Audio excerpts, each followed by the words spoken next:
சொல்லு. ஆசி எல்லாம் கரெக்டாக இருக்கு. ஹெல்மெட்டுங்களா? ஐயோ இது போய் 2000 பேர்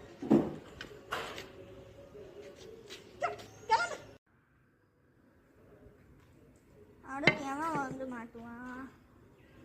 நிறுத்துறான். நிறுத்து.